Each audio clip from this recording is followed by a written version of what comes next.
안녕하십니까. 10월 첫 주말에 인사드리는 BTV 주간 종합 뉴스 시작합니다. 아침 저녁으로 기온차가 큰 계절입니다. 가을이 성큼 다가오는 날씨에 맞춰서 서울시는 대기질 개선책을 발표했습니다. 숨쉬기 좋은 맑은 서울을 만든다는데 이 내용부터 첫 소식으로 전해드립니다. 네, 이번 주 서울시가 맑은 서울 2030 프로젝트를 발표했습니다. 대기 오염의 주 범인인 오래된 경유차를 절반 이하로 줄이고 공해 차량의 운행 제한을 서울 전역으로 확대해 2030년까지 서울의 대기질을 주요 해외 도시 수준으로 개선하겠다는 계획입니다. 네, 첫 소식 김진중 기자가 보도합니다. 미세먼지로 뒤덮인 지난 2019년 겨울 서울의 모습입니다. 100여 미터 앞 근거리 건물은 형체만 겨우 가늠할 정도. 비단 특정 계절뿐 아니라 평상시에도 뿌연 서울의 하늘은 걱정되는 수준입니다. 지난 2007년 서울 대기질 개선 정책을 들고 나왔던 오세훈 시장. 맑은 서울 2010 발표 이후 15년 만에 기존보다 더 강화된 대기질 개선 대책을 들고 나왔습니다. 이제 그간 가져온 맑은 서울의 토대 위에서 한층 더 강하고 한 차원 더 세밀한 더 맑은 서울 2030 대책으로 서울을 더 맑은 매력 도시로 만들겠습니다. 2030년까지는 대기오염 공기질을 절반으로 감축해서 런던, 파리 수준의 공기질을 만들도록 하겠습니다. 여전히 사각지대로 남아있는 경유차 퇴출에 속도를 내고 난방시설, 공사장, 소규모 사업장 등 대기 오염 물질을 배출하는 시설에 대한 관리를 꼼꼼히 하겠다는 것이 핵심입니다. 서울시는 2050년 이내에 모든 내연 기관차를 퇴출시키겠다는 목표입니다. 오는 2030년까지 서울 등록 차량 4대 중 1대는 전기차가 되도록 하겠다는 계획입니다. 승용차 대비 오염 물질을 5배 배출하는 배달용 오토바이는 2025년까지, 경유 마을버스와 택배 화물차는 2026년까지 100% 전기차로 교체합니다. 이를 위해 경유 마을버스는 폐차 시기에 맞춰 한 대당 1억 원의 교체비를 지원하고 택배사에는 택배용 전기차를 우선 공급하는 업무 협약을 진행합니다. 또 서울에 진입하는 경기 인천버스는 CNG 압축 천연가스 버스나 전기버스로 교체하도록 3자 협의체를 통해 협력해 가겠다고 밝혔습니다. 서울시는 지난 2019년 12월부터 한양 도성 내의 종로와 중구 등 15개 동을 녹색 교통지역으로 두고 배출가스 5등급 차량의 통행을 제한하고 있습니다. 3년 뒤인 2025년부터는 4등급 차량의 녹색 교통지역 운행이 제한되고 2030년까지는 서울 전역으로 확대됩니다. 시는 오는 2030년까지 총 3조 8천억 원을 투입해 1평방미터당 20 마이크로그램 수준이었던 서울의 초미세먼지 농도를 주요 해외 도시 수준인 12 마이크로그램으로 개선하겠다는 목표입니다. 매연 가스 등으로 오염된 서울을 더 맑은 서울로 되돌리겠다는 서울시. 서울시는 더 맑은 서울 2030 프로젝트 추진을 위해 대기관리권역법이나 자동차관리법 등의 관련 법 개정이 필요하다며 환경부와의 협의를 통해 사업을 추진해 가겠다고 설명했습니다. BTV 뉴스 김진중입니다. 네, 다음 소식입니다. 서울시 교육청이 내년 3월부터 초등 돌봄교실 학생 모두에게 간식을 무상으로 지원하겠다고 밝혔습니다. 전국에서는 두 번째로 추진되는 건데 올해 시의회에 예산 계획서를 제출해 추진하겠다는 계획입니다. 관련 내용 취재했습니다. 조희연 서울시 교육감이 발표한 초등 돌봄교실 무상 간식 지원 계획은 내년 3월부터입니다. 지난 7월부터 초등 돌봄 시간을 저녁 7시까지 확대한 후 신청 학교와 학생 수가 증가하자 교육청은 학부모들의 경제적 부담을 줄이고 학생들의 영양 보충을 제대로 챙기겠다는 구상입니다. 내년 3월부터 초등 돌봄 교실 모든 학생에게 무상으로 간식을 지원하고자 합니다. 특별히 오후 5시 이후부터 7시까지 참여하는 학생들을 위해서 한 번 더 간식을 지원해서 성장기 학생들의 영양 보충까지 꼼꼼히 챙기고자 합니다. 실제 서울 전체 초등학교 570여 곳 가운데 돌봄교실 간식 제공을 조사한 결과 편차가 큰 것으로 확인됐습니다. 이는 코로나19 확산에 따른 안전 문제로 학교별로 간식을 개인이 지참하거나 아예 먹지 않는 등 상이하게 운영되고 있는 실정입니다. 현재 초등돌봄 간식은 학부모가 부담하는데 서울의 경우 하루 간식비는 2,000원에서 2,500원입니다. 대부분 학부모 수요 조사를 거쳐 학교별로 금액에 맞는 업체를 선정해 돌봄 간식을 공급하고 있습니다. 서울시 교육청은 한 달 평균 10만 원이 넘는 돌봄 간식 무상 지원 방식을 직영이냐 학교 개별이냐 여부를 논의하고 있습니다. 유상에서 무상이 되니까 만족도 높으실 거예요. 그러나 그 다음에는 또 작은 사건들이 나오고 그러면서 결국은 이것도 높은 질을 요구하는 방향으로 갈 겁니다. 서울시 교육청은 초등 돌봄교실 무상 간식 지원 예산 계획서를 서울시 의회에 제출할 계획입니다. 초등 돌봄 시간을 확대하고 수요자가 늘고 있는 만큼 서울시의회 여야 합의를 얻어 무상 간식 지원을 추진하겠다는 계획입니다. BTV 뉴스 강혜진입니다. 네, 앞서 보신 대로 서울시교육청은 초등돌봄 무상간식 지원을 밝힌 반면에 중구에서는 초등돌봄센터 운영 문제도 해결되지 않고 있습니다. 중구가 지난 3년간 직영하던 초등돌봄센터의 운영을 서울시로 이관을 결정하면서 학부모들이 거세게 반발에 논란이 일고 있습니다. 하지만 서울시교육청은 현 돌봄 운영을 받을 수 없다고 공식적으로 밝혀 향후 중구형 초등돌봄 운영에 난항이 예상됩니다. 이재원 기자가 취재했습니다. 중구형 초등돌봄센터는 지난 3년간 중구청 직영으로 운영해왔습니다. 학교 안 센터가 9곳, 학교 밖 센터가 7곳입니다. 교실당 교사 2명을 두고 친환경 간식을 제공하면서 학부모 만족도가 99.4%에 달할 정도로 인기가 높습니다. 중구형 초등돌봄은 중구시설관리공단 내 사회서비스 사업단을 임시로 만들어 운영하고 있는 형태입니다. 사회서비스 사업단의 초등돌봄 인력은 88명으로 이 가운데 52명이 정규직입니다. 원래는 복지재단을 설립해 운영을 이관하려 했지만 걸림돌이 많아 사실상 재단 설립은 무효화된 상태입니다. 그렇다면 시설관리공단이 운영을 지속해야 하는데 문제는 돌봄 사업이 공기업 설립 취지에 맞지 않다는 겁니다. 시설관리가 주요 사업인 시설공단이 보육사업에도 뛰어들었기 때문입니다. 실제 중구는 재정 건전성과 효율성에 빨간불이 들어오면서 행안부의 재정 컨설팅 대상 지자체로 지목됐습니다. 전국 지자체 3곳 가운데 하나입니다. 특히 2019년부터 3년간 재정 효율성은 가장 낮은 등급인 마등급을 받았습니다. 재정 효율성 평가에는 위탁 예산 효율성이 가장 많은 비중을 차지합니다. 당초 중구시설관리공단 설립 목적과 취지가 퇴색하는 상황이 일어났습니다. 이처럼 기존 공단과 사회서비스 시설 설립 목적 자체가 다르다 보니 임시조직 운영에 대한 부담감, 예산 집행 처리 절차, 구청과 공단의 중복 업무로 인한 비효율성, 책임 소재 불분명 등 법적, 제도적, 구조적인 문제를 안고 있었습니다. 이에 중구는 초중돌봄 운영을 서울시 교육청에 다시 이관하고 서비스 질을 유지하기 위한 예산은 별도로 지원한다는 계획입니다. 하지만 교육청의 생각은 정반대입니다. 현재 중구형 돌봄을 그대로 유지하고 재정상 문제가 되는 부분은 교육청이 지원하겠다는 입장입니다. 저희가 중구청장님한테 저희가 중구청에 요청을 했습니다. 저희가 재정적인 부담이나 이런 부분들을 더 할 용의가 있습니다. 같이 힘을 맞댈 때니까 중구청이 조금 힘든 부분을 같이 협의해서 중구 초등 돌봄 통합 돌봄 모델이 유지될 수 있도록 협력합시다. 중구는 현재 돌봄 운영을 이관하면서 돌봄 교사 등 직원의 고용을 승계해 줄 것을 요청한 상태. 하지만 교육청은 공개 채용을 하고 있는 상황에서 별도의 고용 승계는 있을 수 없다고 못 박았습니다. 중구형 돌봄 교사들의 복잡한 고용 계약을 떠안을 수 없다는 계산으로 보입니다.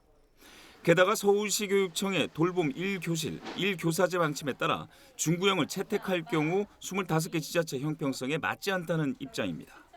결국 돌봄 교사 인력 구조의 문제가 해결되지 않는 이상 교육청과 중구청의 줄다리기는 계속될 것으로 보입니다. BTV 뉴스 이재원입니다.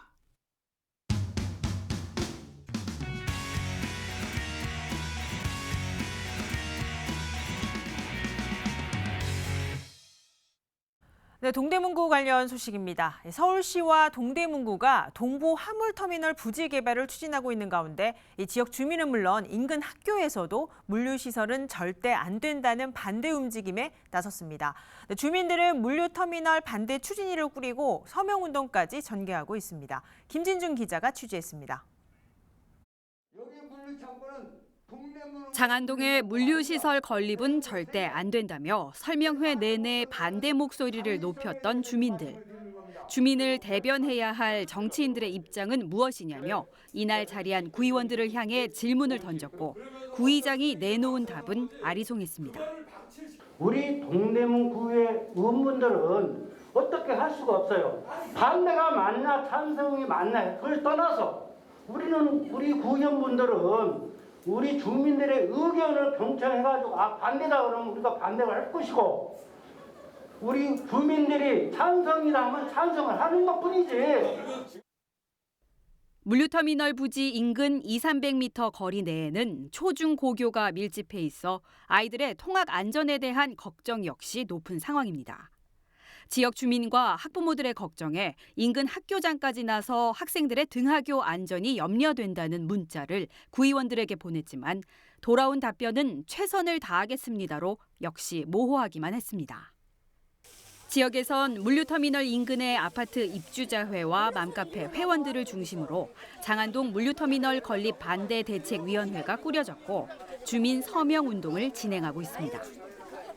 저희가 무조건 다 반대하는 게 아니고요. 무조건 개발은 해야죠. 개발은 해야 되는데 다른 건 다 들어와도 되는데 물류센터만은 저희가 절대 안 된다고 반대를 하는 입장이에요. 또 선거했을 때는 할 때는 다니시면서 정말 곡신곡신 한 표 얻기 위해서 그렇게 노력하시더니 저희가 이런 위험 상황이 왔는데도 아무도 아직까지는 나몰라라 하시고. 현재까지 약 4,000명의 주민 서명이 모인 상태. 주민들의 서명 운동에는 지역 정치권을 향한 불신도 포함됐습니다. 등하굣길에 차량이 무려 대형차, 소형차에서 하루에 2~3천 대가 들락날락하면 대형 교통사고와 사망사고가 안 일어난다고 누가 보장했습니까? 구민 시민 찍어줬기 때문에 당선이 됐으면 그 사람들은 누구를 위해서 일을 해야 됩니까? 지역 주민을 위해서 일을 해야 함에도 불구하고. 주민들은 지역 아파트와 학교, 지역 단체 등에 협조전을 보내는 한편 주민 서명안을 동대문구와 서울시에 제출하겠다는 계획입니다. 동대문구는 장안 2동과 휘경 2동 주요 아파트에 10월 중 물류터미널 부지 개발에 대한 주민 의견 청취 자리를 다시 갖겠다며 참석자 명단을 요구하는 문서를 보냈습니다. 향후 서울시의 도시계획 입안 절차 과정에 건립 반대를 외치는 주민들의 의견이 얼마나 관철될지 지켜볼 일입니다. BTV 뉴스 김진중입니다. 네, 서대문 지역에선 경전철 논란이 화두입니다. 서대문구의 수건 사업 가운데 하나인 서부선 경전철이 논란이 된 건데요. 102번 역사의 위치가 논쟁거리인데 더불어민주당 서대문 구의원들과 이성원 구청장이 설전을 벌였습니다. 김대우 기자가 보도합니다. 서부선 도시철도는 세전역과 서울대 입구역을 잇는 16.2km의 경전철입니다. 내년 착공을 목표로 추진되고 있습니다. 그런데 이 노선을 두고 서대문구 의회에서 공방이 펼쳐졌습니다. 102번이라 불리는 역사의 위치 때문입니다. 더불어민주당 소속 서대문 구의원들은 102번 역사의 위치가 당초 은평구 응암초등학교 주변이었고 단 한 번도 바뀐 적이 없다고 주장합니다. 이성원 구청장의 생각은 다릅니다. 원래 서대문구와 은평구 경계 지역인 명지전문대와 충암초등학교 주변이었는데 응암초 주변으로 바뀐 걸 확인했다는 겁니다. 서울시 공문이 102번 역사는 응암동 근처로 결정된 이래 한 번도 변한 적이 없다, 공식적으로. 서울시 공식 답변도 그랬고 그랬잖아요. 근데 그거를 왜 부인해요? 아니 그거는 우리가 제가 그 사실을 너무나 잘 알고 있는 사람이에요. 왜? 그럼 그 공무원들은 다 모르는 거예요? 2008년 당시에 제가 국회의원하고 있으면서 이 노선 위치 부분에서 역사 위치를 놓고 제가 정도로 나고 다툰 사람이에요. 네? 지금 그래서 그 당시에 명지전문대학교 여기 만들어지고 2008년도에 그 설계를 했던 두산건설에서 그 얘기 가지고 있어요. 그래서 그때는 교통수요에 따라서 명진의 앞에 훨씬 더 사람이 많이 다니기 때문에 그렇게 거기에 역사를 만드는 걸로 계획을 세웠다는 거예요. 그런데 그 이후에 그 계획이 변경된 거예요. 때문에 이성원 구청장은 교통 수요를 고려하는 한편 서대문구 주민들의 편리성을 위해 102번 역사의 위치를 다시 옮겨야 한다고 강조합니다. 아니 우리 서대문 주민들이 편리하게 이용할 수 있는 장소에 여기 만들어져야 되지 왜 은평구에 여기 만들어져야 됩니까? 반면 더불어민주당 소속 서대문 구의원들은 역사 위치를 지금 바꾸게 되면 서부선 사업 전체가 늦어질 수 있다고 우려합니다. 약 1조 7천억짜리 사업 기간이 최소 2년이 연장되며 더 나아가서 원가 상승도로 인하여 투자사가 비용을 들어 사업을 참여하지 않을 시 무산될 수도 있는 상황이 됩니다. 이성원 서대문 구청장은 서부선 사업 기간이 다소 지연될 수 있는 여지가 있어도 102번 역사 위치는 바꿔야 한다고 밝혔습니다. BTV 뉴스 김대웅입니다. 네, 이어서 종로구 소식입니다. 종로구가 운영궁에서 외국 공사를 초청해 대한제국기 재현 공연을 하겠다며 고액의 추경 예산을 편성했다는 내용을 보도한 바 있습니다. 예산을 심사하는 과정에서 종로구청과 구의회가 관련 예산 삭감으로 충돌한 데 이어서 다른 예산을 미끼로 한 갑질까지 벌어졌습니다. 주민 열세가 제대로 활용될 수 있을지 의문입니다. 직접 취재했습니다. 종로구 추경 예산 심사에서 도마에 오른 건 대한제국기 외국공사 초청 연회 예산입니다. 정문원 구청장이 문화공연으로 2억 원을 편성했는데 종로구 행사성 사업 가운데 가장 큰 규모입니다. 그런데 이 예산을 편성하기 전 구청은 투자 심사도 받지 않은 것으로 드러났습니다. 평균 1억이 넘는 행사성 예산을 신규 편성할 경우 사전에 타당성을 검증하는 투자 심사를 하지도 않고 의회 승인을 요구한 겁니다. 이를 확인한 종로구의회 행정문화위원회는 2억 예산을 1억 500 삭감한 9,500만 원으로 조정해 예결위에 올렸습니다. 투자 심사를 안 하기 위한 꼼수로 예산을 삭감한 건데 구청과 구의회가 막말을 하는 충돌까지 발생했습니다. 얼마나 의회를 모욕하고 거친 언사가 오갔을지 충분히 상상이 갑니다. 이것은 그동안 집행부가 종로구의회를 얼마나 경시하고 있는지 그 태도와 수준을 보여주는 상징적인 단면이라 생각합니다. 취재 결과 예산을 최종 결정하는 자리에서 구청이 관련 예산을 원상복구하지 않으면 의원 발의 예산을 줄 수 없다는 답변이 문제가 된 것으로 확인됐습니다. 고액의 행사성 예산 삭감을 미끼로 구청이 구의원을 상대로 갑질한 셈이 된 겁니다.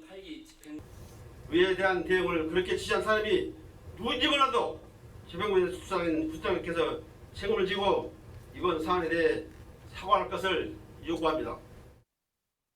급기야 구청장 대신 부구청장이 구의회에 공식 사과했습니다.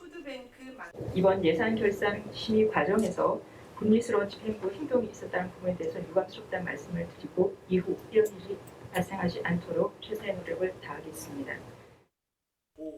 논쟁 끝에 대한제국기 외국공사 초청 연회 예산은 2억 원에서 삭감된 9,500만 원으로 결정됐습니다. 전액 삭감 대신 구청의 설득으로 살린 행사성 예산을 제대로 걸러내지도 못하고 구의회는 통과시켰습니다. BTV 뉴스 강혜진입니다. 노원구와 서울시 교육청이 추진해온 강북권 제2학생체육관 건립 사업. 오승우 노원구청장은 물론 지난 대선 당시에는 민주당 이재명 후보의 공약이기도 했습니다. 이 계획이 무산될 위기에 처했습니다. 막대한 예산과 의지 부족으로 없던 일이 될 모양새입니다. 서주환 기자가 취재했습니다. 서울시 교육청이 지난 2018년 강북권 신축 학생체육관 건립에 타당성 조사를 의뢰한 연구 용역 보고서입니다.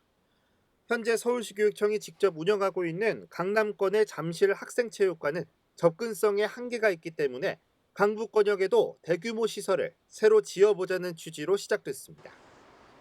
용역 결과 최종 선정된 후보지는 노원구 상계동 770-2번지 일대, 현재 마들 스포츠타운이 있는 곳입니다.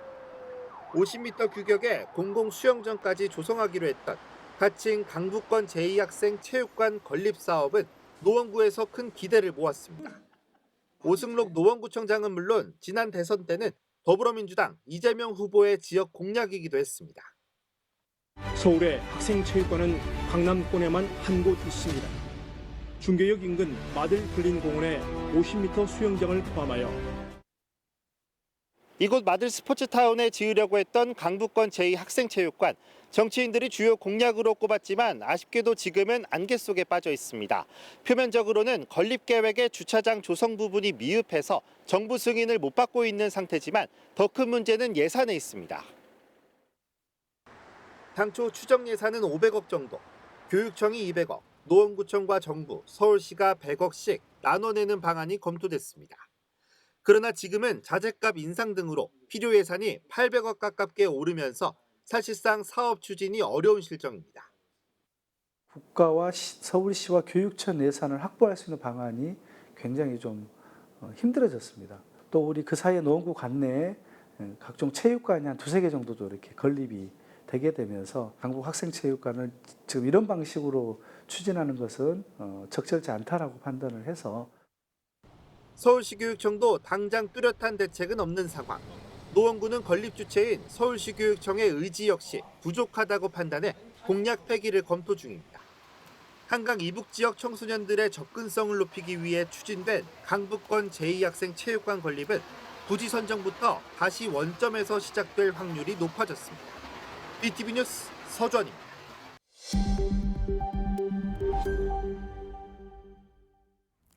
네, 코로나19가 장기화되면서 배달 음식이나 택배 사용이 많이 늘었습니다. 네, 그만큼 일회용품 배출량이 늘어날 수밖에 없는데요.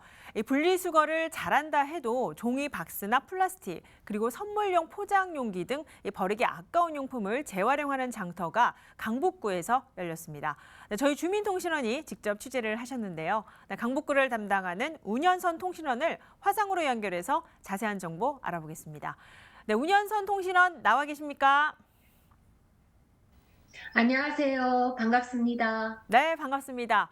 먼저 이 쓰레기 재활용 장터가 강북구에서 열렸다고 들었습니다. 흔히 버리기 쉬운 일회용품으로 어떤 장터를 운영하는 건지 궁금한데요. 자세히 전해주시죠.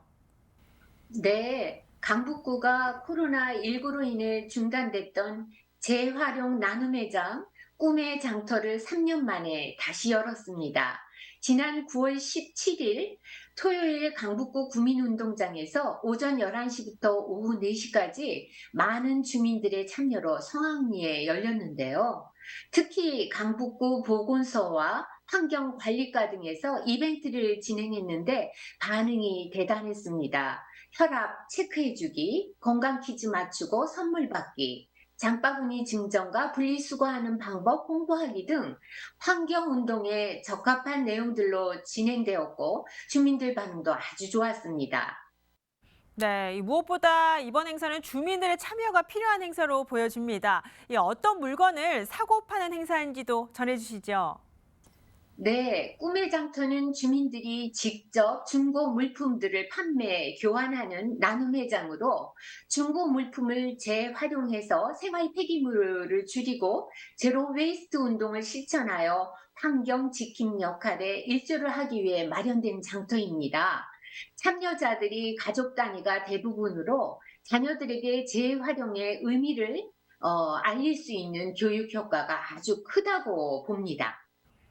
네, 이번에 열린 이 재활용 장터는 어떻게 운영이 됐는지와 함께 또 판매가 불가한 물품도 있다고 들었는데 어떤 물품이 장터에 나올 수 없는지도 알려주시지요. 네, 꿈의 장터에서는 의류나 장난감, 책, 소형 가전 등 일상생활에 필요한 중고 물품을 저렴한 가격에 구매할 수가 있습니다. 강북구는 장터에 120여 개의 판매소를 운영을 했고 지난 15일까지 판매를 희망하는 주민들을 번동종합사회복지관 홈페이지를 통해 모집했습니다. 이곳에서 판매 금지된 물건들은 식료품들과 떨이용품들 등 상인이 판매하는 상품은 지양한다고 합니다. 네, 대부분 재활용이 가능한 용품은 분리수거만 한다고 생각을 했었는데 강북구에서 열린 장터가 경제적으로도 유용한 행사인 듯합니다. 네, 끝으로 이 앞으로 열릴 재활용 장터 행사 일정과 함께 또 현장에서 만난 주민들의 반응은 어땠는지도 전해주시죠. 네, 만드는데 5초, 쓰고 버리는데 5분, 썩는데 450년이나 걸린다는 플라스틱 사용을 줄일 수 있는 제로 웨이스트 운동은 재사용, 재활용, 재생산 세 가지를 말하는데 이 재활용 장터에 참여한 주민들의 자부심과 열정이 대단하세요. 또 재활용을 위한 분리수거와 장바구니 나누기, 플라스틱병 라벨 제거기 등을 나눠주는 과정들을 통해서 환경의 중요성도 부각시킨 좋은 행사였습니다. 앞으로 10월 15일, 11월 19일에도 진행될 예정이라고 합니다. 네, 여기까지 듣겠습니다. 버리기 아까운 중고 물품을 재활용품으로 판매하는 강북구의 꿈의 장터 소식에 대해 운현선 주민통신원이 직접 전해주셨습니다. 네, 취재하느라 고생 많으셨습니다. 네, 감사합니다. 네, 감사합니다. 네, 다음 소식입니다. 봄, 가을에 이사하는 분들 많으시죠? 네, 그런데 올가을 이사를 고민하고 있다면 특히 꼼꼼히 알아보셔야겠습니다. 요즘 전세 사기 피해가 급증하고 있는데 이 전세 사기를 예방할 수 있는 방법을 김대우 기자가 알려드립니다. 가을 이사철을 맞았습니다. 그러나 부동산 시장 침체 등으로 올해는 예년보다 집을 옮기는 경우가 다소 줄 걸로 전망됩니다. 그래도 전세 사기 조심해야 합니다. 서울을 포함한 수도권의 전세 사기 위험도가 비수도권에 비해 높은 편이기 때문입니다. 특히 빌라나 다세대, 다가구 등에 대한 전세를 구할 경우 각별한 주의가 필요합니다. 우선 전세가율을 따져봐야 합니다. 전세 보증금이 매매가 대비 80%가 넘는 매물은 피하는 게 좋다고 전문가들은 조언합니다. 전세 가격, 보증금의 가격이 매매 가격의 80%를 넘는 지역이 서울에 많이 있습니다. 강동구하고 강서구 이런 데는 80, 한 5%, 7% 이렇습니다. 예. 그러면 이제 주택 가격이 한 10%만 내려와도 이미 전세 보증금 15%, 20% 내려오면 이제 역전이 됐죠. 보증금이 더 많은 상황이 됩니다. 그러면 집주인 입장에서 집을 팔아도 전세 계약은 집주인과 직접 해야 합니다. 그리고 계약하기 전에 집주인이 혹시 세금을 체납했는지를 확인하는 것도 중요합니다. 밀린 세금을 내지 못하면 자칫 집이 공매에 넘어갈 수 있어서입니다. 적어도 소유자와의 계약을 해야 됩니다. 대리인이 계약을 했다면 인감증명부터 꼼꼼하게 챙겨봐야 되고요. 그리고 계약 전에는 등기부등본을 띄워서 선수의 채권이 얼마나 있는지 확인해 봐야 됩니다. 전세 보증금이 적정한지를 미리 따져보는 것도 전세 사기 피해를 예방하는 데 도움이 됩니다.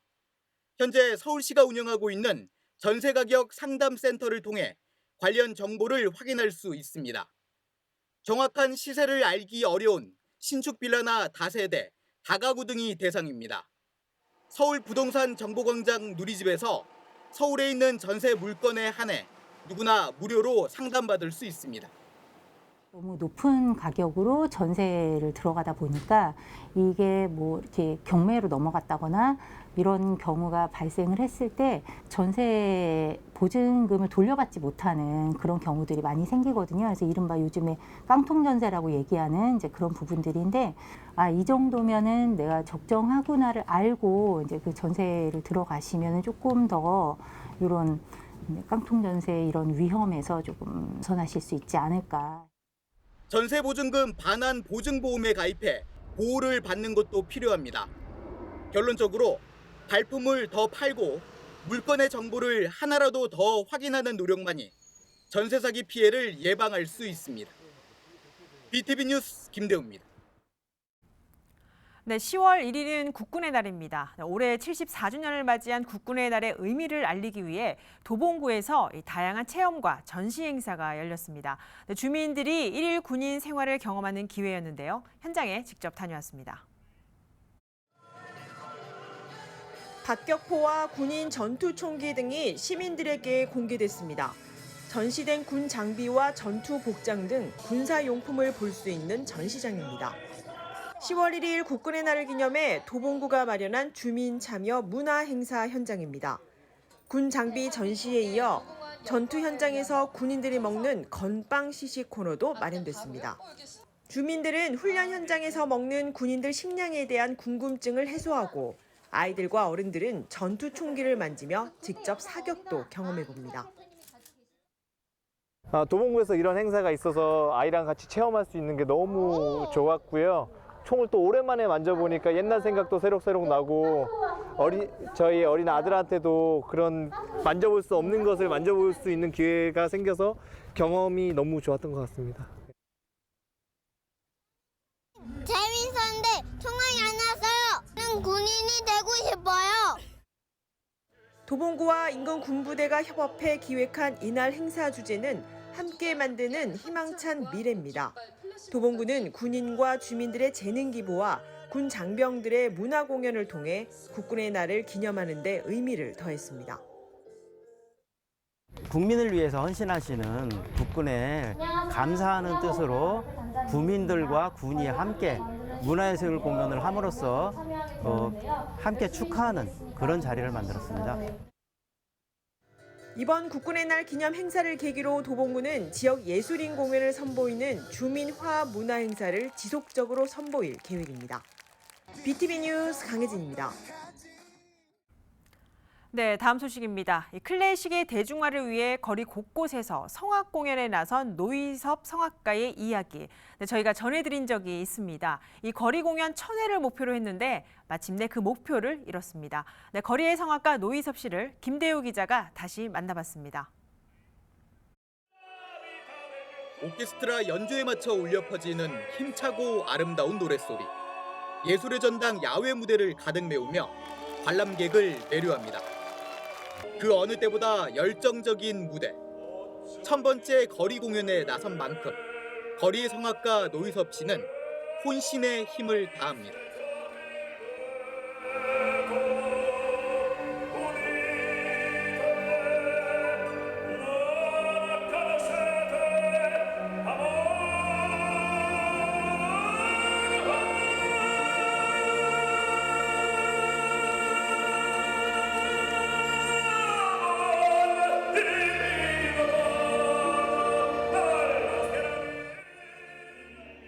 클래식의 대중화를 위해 돌연 거리로 나왔던 성악가 노희섭. 지난 2013년부터 시작된 그의 거리 공연은 눈이 와도 또 비가 와도 멈추지 않았습니다. 유례없는 감염병 확산 속에서도 그는 뜻한 바를 놓지 않았습니다. 그렇게 한 발 한 발 나아간 그의 거리 공연이 마침내 1000회 목표를 이뤘습니다. 정말 너무 감격스럽고 과연 1000회를 할 수 있을까 이런 마음이었는데 이런 날이 오네요. 정말 너무 기쁘고 또 오늘 1000회를 맞이해서 많은 분들이 이렇게 축하해 주시니까 너무 기분이 좋습니다. 1000번째 거리 공연은 클래식의 상징인 예술의 전당에서 진행됐습니다. 지휘자로서의 모습도 보여줬고 아버지와 같은 길을 가고 있는 성악가 딸과의 합동 무대도 선보였습니다.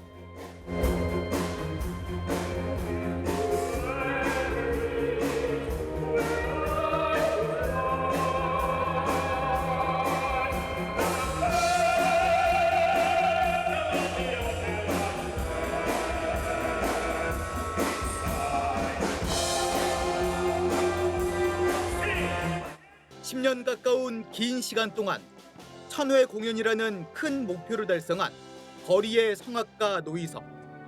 그러나 그는 클래식의 대중화를 위해 또 다른 전진을 예고했습니다. 몸으로 하는 거잖아요. 이게 목이 악기이기 때문에 제가 이제 건강이 허락하는 한은 끝까지 일단은 계획은 2000회를 향해서 달려가겠습니다. BTV 뉴스 김대우입니다.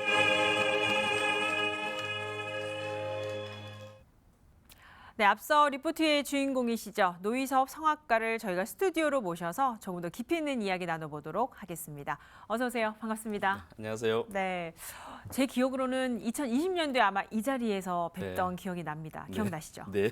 벌써 이렇게 또 1000회 공연을 마치셨는데 네. 이 거리 공연과 이 또 1000회 공연 네. 이 모두 클래식의 대중화를 위해서 아마 앞서 네. 노력을 하셨던 것 같아요. 네. 왜 클래식의 대중화를 위해서 이렇게 직접 발로 나시게 되셨는지요? 제가 유학하고 바로 돌아오자마자 이제 세종문화회관에서 오페라단에서 이제 단원 겸 제작에 네. 참여하면서 한 10년 정도 그 오페라 제작을 했는데요. 네. 예를 들어서 한 10억 정도 들여서 이제 오페라를 만들면 티켓을 돈을 주고 직접 네. 사시는 분이 한 5천만 원 정도. 그러니까 뭐 한 20분의 1 정도밖에 안 되는 그런 그래서 제가 그 이유를 좀 생각을 해봤더니 네. 어릴 때부터 그 클래식을 접해보지 않았기 때문에 저희가 어릴 때 된장찌개도 먹고 김치찌개도 그렇죠. 먹고 그런 맛을 이제 나이 들어서도 네. 우리가 찾지 않습니까? 그렇듯이 어릴 때부터 저희가 클래식을 많이 접해보다 보면은 나중에 이제 성인이 되어서도 또 그런 음악을 또 찾게 되는 것 같아요. 네. 그래서 제가 이제 대한민국 전 국민이 클래식을 다 접할 수 있도록 직접 전국을 돌아다니면서 그렇게 길거리 공연을 하게 됐습니다. 어쨌든 그 거리 공연 1000회 목표를 이루셨어요. 네. 최근에 이 1000회 공연을 마치셨는데 네. 당시 현장에서는 굉장히 만감을 교체했을 것 네. 같은데 어떠셨나요? 사실 제가 1000회라는 공연, 1000회까지 제가 할 수 있을까? 일단 네. 그것이 저한테는 가장 큰 의문이었고 숙제였는데 1000회를 이룩하게 돼서 달성하게 돼서 진짜 너무 만감이 교차하더라고요. 너무 기뻤고 네. 첫째는 너무 기뻤고 네. 그리고 제가 1000회까지 올 수 있도록 또 수많은 후원자분들이 계십니다. 그 후원해 주신 분들께 너무너무 감사드리고 무엇보다도 길거리에서 제가 아무런 그 장비가 없이 그냥 스피커 달랑 하나로 네. 조금 이제 뭐 큰 퀄리티가 좋지는 네. 않지 않습니까? 그런 가운데서도 그 클래식 음악을 참 너무 사랑해 주시고 들으면서 힐링해 주시고 하는 그 길거리의 관객들이 있었기 때문에 이 1000회까지 올 수 있었던 것 같습니다. 거의 한 10년 동안 거리 곳곳을 다니시면서 정말 많은 그 클래식 공연을 선보이셨기 때문에 네. 우여곡절도 있었을 것 같고 힘든 점도 있었을 것 같은데 안 그러셨나요? 힘든 점 많았죠. 사실 예. 이제 날씨가 이제 제가 이제 최고 날씨가 더울 때가 한 40도, 네. 40도 그냥 땀을 줄줄 흘리면서도 하고 그리고 한겨울에는 체감 온도가 네. 영하 20도. 날씨하고도 일단 싸워야 되는데 그렇죠. 또 날씨보다는 또 뭐 요즘은 이제 조금만 이렇게 시끄러워도 민원을 많이 넣잖아요. 네, 그러니까 맞아요. 그런 민원하고 뭐 경찰도 왔다 갔다 하고 그런 것도 이제 네.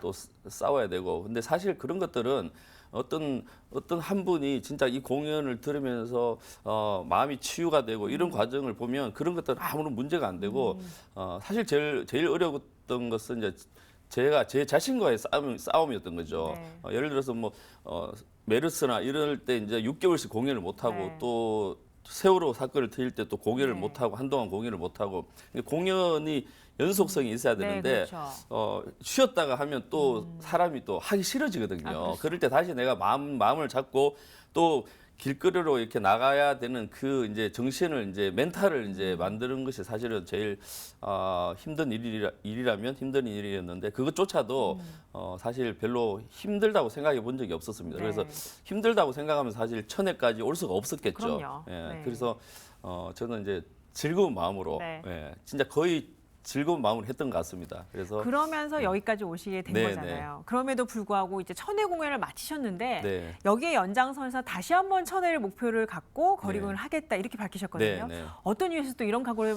생기신 건가요? 제가 혼자 대한민국 전 국민이 클래식을 접하는 그날까지 이렇게 하고 있는데 네. 사실 혼자 힘으로 힘들죠. 제가 2년 전에도 여기 스튜디오에서 말씀드렸듯이 대한민국 음악대학의 학생들이 버스킹 학점제를 통해서 학생들이 이제 나와야 된다고 생각합니다. 학교 안에서만 있을 게 아니고 그 좋은 음악을 비싼 돈을 주고 공부했던 그 음악을 이렇게 자기들 이제 공부도 이제 실전 연습도 되면서 네. 또 우리 시민들에게 그 음악도 함께 들려줄 수 있다면 얼마나 그게 일석팔조가 되지 않겠습니까? 그래서 다시 한 번 더 음악대학 교수님들께 좀 버스킹 학점제를 좀 도입해서 좀 클래식이 저변이 확대되고 클래식이 대중화하는데 좀 일조를 해주셨으면 하는 그런 바람이 있습니다.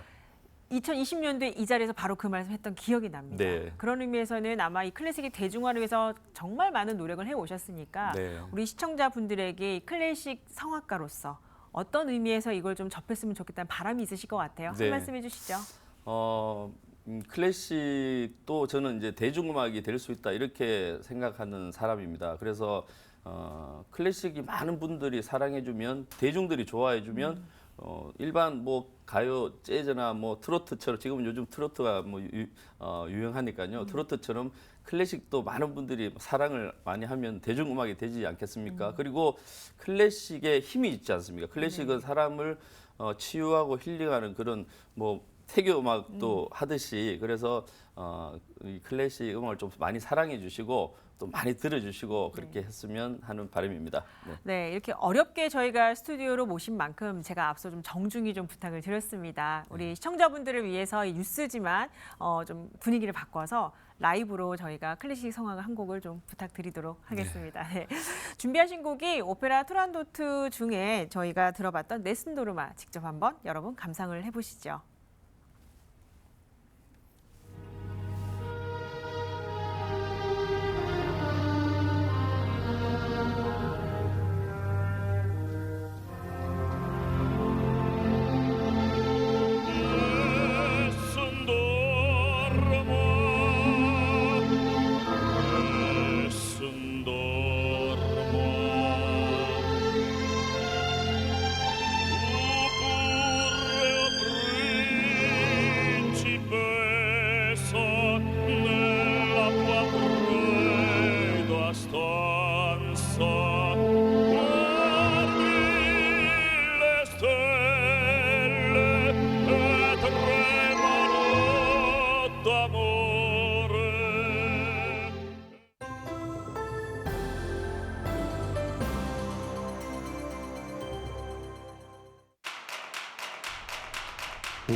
우연히 1등 당첨 로또를 주운 말년병장 천호.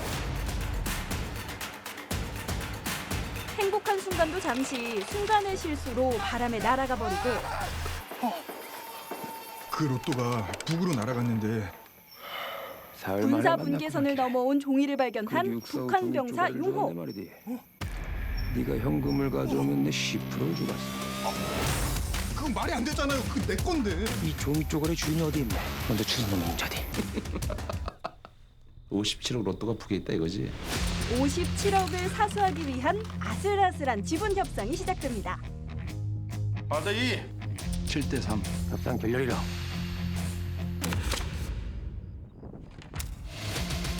이건 뭡니까? 깔끔하게 어때요? 북쪽은 로또를 내놓고 남측은 돈을 찾아온다. 그 찾아온 돈을 북쪽이 다시 전달할 때까지 남과 북은 병사를 한 명씩 막 교환한다. 천호와 용호는 상대편 부대에 근무하게 되는데 우리가 심어놓은 아니고 북한이 심어놓은 무덤비야! 당첨금을 위한 남북한의 팀플레이. 영화 육사오입니다. 네, 10월에는 공휴일과 대체 휴무 등으로 가족과 함께할 시간이 많아졌습니다. 독서의 계절 가을이 오고 있는 만큼 지역에서도 여러 문화 행사를 선보일 텐데요. 국군의 날과 개천절, 한글날 등 기념일에 대한 개념과 의미를 제대로 인지하시고 또 알차게 문화 행사 등에 참여해보는 것도 좋겠습니다. 네, 저희는 지역 주민, 더 나아가 서울 시민의 가치를 담은 소식으로 다음 주 찾아뵙겠습니다. 네, 건강한 주말 보내시기 바랍니다. 시청해주신 여러분 고맙습니다.